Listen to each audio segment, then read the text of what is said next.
Daily taste the daily. RTC బస్సులు అంటే సురక్షిత ప్రయాణానికి నిలయాలుగా ఉండేవి. ప్రస్తుతం ఆర్టీసీ బస్సులు ప్రమాదాల బారిన పడుతున్నాయి. నిన్న జరిగిన ఘటనే ఇందుకు ఉదాహరణ. అయితే ఖమ్మం జిల్లాలో పరిమితికి మించి ఆర్టీసీ బస్సుల్లో ప్రయాణాలు జరుగుతున్నాయి. ఉచిత బస్సుతో మహిళల సంఖ్య గణనీయంగా కూడా పెరిగింది. మరోవైపు రహదారుల పరిస్థితి కూడా దారుణంగా ఉంది.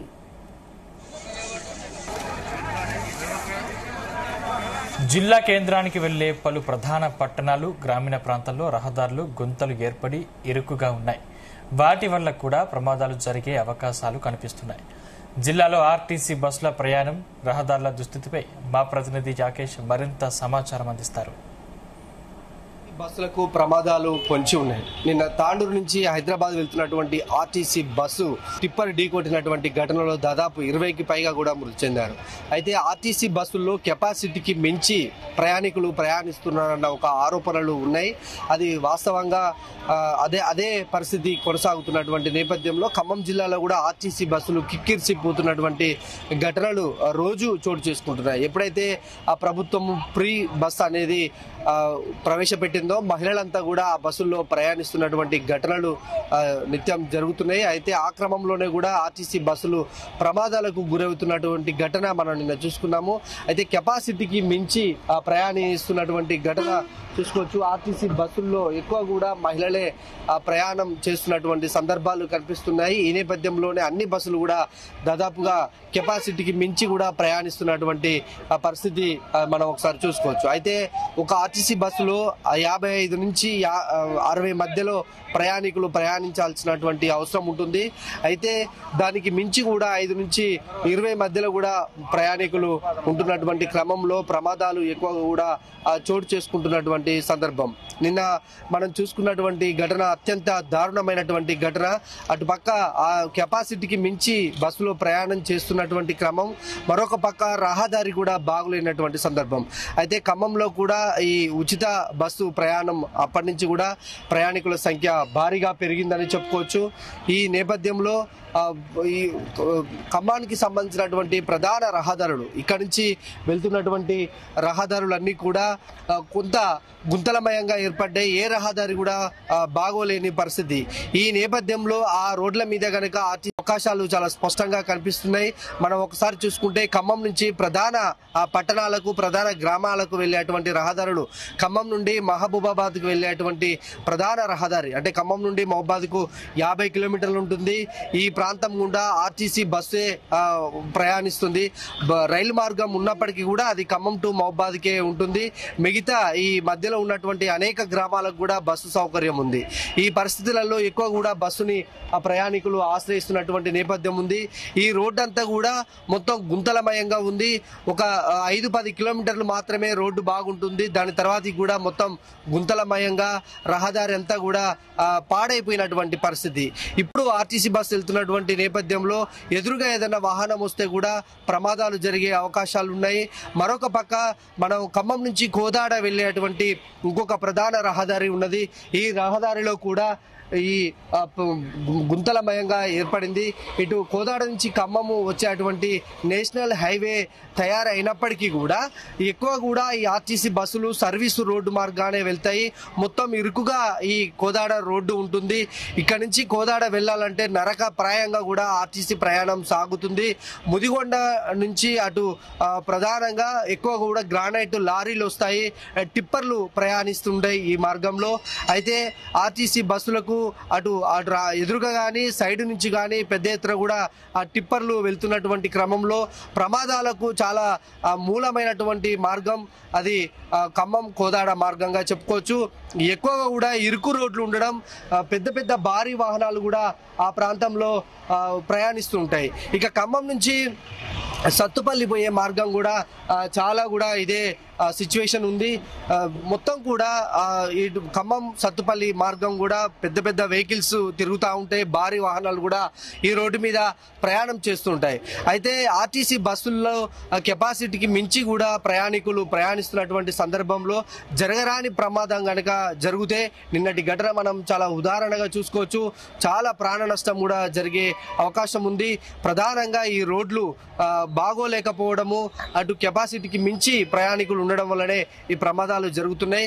ఇక ఖమ్మం నుంచి విల్లందు వెళ్లేటువంటి రోడ్డు కూడా చాలా నరకప్రాయంగా ఉంటుంది. మొత్తం గుంతలు పడ్డాయి.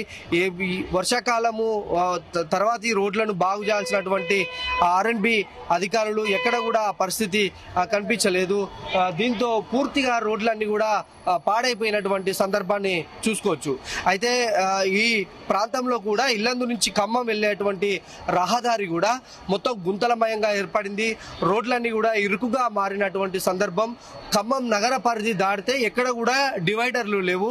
మొత్తం కూడా ఏ వాహనం చూసుకున్నా కూడా ఎదురుగా వచ్చి తలపడాల్సిందే. ఆ టైంలో గనక జరగరాని ప్రమాదాలు గనక జరిగితే భారీగా ప్రాణ నష్టం వాటిల్లే అవకాశం కనిపిస్తా ఉంది. ఖమ్మం నుంచి అనేక ప్రాంతాలకు, ఖమ్మం జిల్లా వ్యాప్తంగానే కాకుండా పక్కనున్నటువంటి నల్గొండ, వరంగల్ జిల్లాలకు వెళ్లేటువంటి రహదారులు కూడా పూర్తిగా ఇరుకు రోడ్లు అయిపోయినాయి. గుంతలమయంగా ఏర్పడినటువంటి ఆ పరిస్థితి ఉంది. ఈ నేపథ్యంలో ప్రయాణికులు చాలా అవస్థలు పడుతున్నారు. రహదారులు బాగోలేవు. రోడ్లకు పాడైపోయినటువంటి వర్షానికి పాడైపోయినటువంటి రోడ్లను కూడా బాగు చేసే దుస్థితి కనబడట్లేదు. అటు ఆర్ఎండ్బి అధికారులు పట్టించుకోవాల్సినటువంటి ఆర్ఎండ్బి అధికారులు రోడ్ల మరమ్మతుల మీద ఎలాంటి దృష్టి పెట్టట్లేదు. అందుకనే ఈ రోజుకు ప్రమాదాలు జరుగుతున్నటువంటి ఘటనలు కనిపిస్తున్నాయి. ప్రధానంగా మనం చూసుకుంటే ఈ ఖమ్మంకు ఎక్కువగా కూడా గ్రానైట్ కానీ ఇతర సరుకు రవాణా మార్గం అవుతుంటుంది కనుక లారీల ప్రయాణం ఎక్కువగా కొనసాగుతుంది. ఈ సమయంలో కనుక ఒకవేళ జరగరాని ప్రమాదాలు జరిగితే ఇది చాలా ప్రాణ నష్టానికి దారితీసే అవకాశం ఉంది. ఒకసారి మనం ఆర్టీసీ బస్సు వస్తే ప్రయాణికులు ఎంత హడావిడిగా పోటీపడి ఎక్కుతున్నారో ఒకసారి మనం విజువల్స్ లో చాలా స్పష్టంగా చూసుకోవచ్చు. ఈ సీట్లు దొరకనటువంటి సందర్భాలు చాలా అన్ని బస్సులకు కూడా ఇదే సిచ్యువేషన్ ఉంది. బస్సు వస్తే చాలు వాళ్ళు సీటు ఆపుకోవడానికి నానా పాటలు పడుతున్నటువంటి సందర్భాన్ని చూసుకోవచ్చు. వచ్చిన కొద్ది నిమిషాల్లోనే, అంటే ఒక నిమిషం 2 నిమిషాల్లోనే కూడా బస్సు నిండిపోతున్నటువంటి సందర్భం. ఇది కెపాసిటీకి మించి కూడా ఈ బస్సులలో ప్రయాణాలు చేస్తున్నటువంటి సందర్భాలు కనిపిస్తున్నాయి. ఇటు ఈ పరిస్థితికి కారణం అటు రోడ్లకు ఆర్ఎండ్బి అధికారులు అయితే బస్సుల సంఖ్యను పెంచడంలో ఆర్టీసీ విఫలమైందని చాలా స్పష్టంగా అర్థమవుతుంది. నిన్న మన భరత్ గారు నిర్వహించినటువంటి డిబేట్ లో కూడా రవాణా శాఖ మంత్రిగా ఉన్న పొన్నం ప్రభాకర్ చాలా స్పష్టంగా చెప్పారు. ప్రమాదాలు జరగడానికి ఆర్టీసీలో ఎక్కువగా ప్రయాణాలు జరుగుతున్న, అంటే మహిళలు ఎక్కువగా ప్రయాణం చేస్తున్నటువంటి సందర్భాలు ఉన్నాయి. ఎవరైనా అవసరం ఉండి ప్రయాణాలు చేయాలి తప్ప అవసరానికి మించి ప్రయాణాలు చేస్తే బస్సు కెపాసిటీ మించిపోతుంది. మహిళలు వద్దని చెప్పినా కూడా వినని పరిస్థితి ఉంది. కండక్టర్లు, డ్రైవర్ల మీద కూడా మాటల దాడికి దిగుతున్నటువంటి ఘటనలు అయితే కనిపిస్తున్నాయని ఆయన చాలా స్పష్టంగా చెప్పారు. అయితే ఇప్పుడు ఆర్టీసీకి వాస్తవానికి సంఖ్య పెరిగింది. ఉచిత ప్రయాణం తర్వాతకి ఈ సంఖ్య పెరిగినటువంటి నేపథ్యంలో ఆర్టీసీ కూడా అప్రమత్తం కావాల్సినటువంటి అవసరం ఉంది. ఒక్కో రూటులో ఇందాక మనం చెప్పినటువంటి మహబూబాబాద్, కోదాడ, సత్తుపల్లి, వైరా, ఇల్లందు ఇలాంటి ప్రాంతాలకు హాఫ్ అన్ అవర్ కు అరగంటకు ఒక బస్సు ఉన్నప్పటికీ కూడా ప్రయాణికులు ఇంకా ఎక్కువగా కూడా ఈ ప్రాంతాల్లో ప్రయాణిస్తున్నారు. అయితే అవసరానికి మించి కూడా బస్సుల సంఖ్యను పెంచాల్సినటువంటి అవసరం అయితే కనిపిస్తా ఉంది. అటు ఆర్ఎండ్బి కూడా రోడ్లను, పాడైపోయిన రోడ్ల మీద ప్రత్యేకమైనటువంటి దృష్టి పెట్టి రోడ్లను బాగు చేయాల్సినటువంటి అవసరం కూడా కనిపిస్తా ఉంది. ఏదేమైనా నిన్న జరిగినటువంటి ఘటన రాష్ట్రంలో మరెక్కడ కూడా జరగకుండా అటు ప్రభుత్వం కూడా అప్రమత్తం కావాల్సినటువంటి అవసరం ఉంది. ఏదైతే ఎక్కడెక్కడ అవసరాలు ఉన్నాయో ఆ అవసరాలను తీర్చాల్సి, ప్రజల ప్రాణాలకు ఒక భరోసా ఇవ్వాల్సినటువంటి అవసరం అయితే ప్రభుత్వం మీద ఉంది. ఆర్టీసీ బస్సు అనేది ప్రయాణానికి సురక్షితం అనుకున్నప్పటికీ కూడా ఇప్పుడు జరుగుతున్నటువంటి ఘటనలు అందుకు కొంత దూరంగా ఉంటున్నట్టు కనిపిస్తా ఉంది.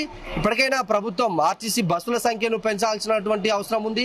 అటు ఆర్ఎండ్బి శాఖ కూడా రోడ్ల మరమ్మతులకు, ఏదైతే బాగులేని రోడ్లు ఉంటాయో వాటి కొత్తగా రోడ్లు వేయాల్సిన చోట రోడ్లు వేయాల్సినటువంటి అవసరం, ఇలా దృష్టి పెడితే తప్ప ఆర్టీసీ ప్రయాణం సురక్షితం కాదు అనేది చాలా స్పష్టంగా అర్థమవుతున్నటువంటి పరిస్థితి. కెమెరామెన్ శరత్తో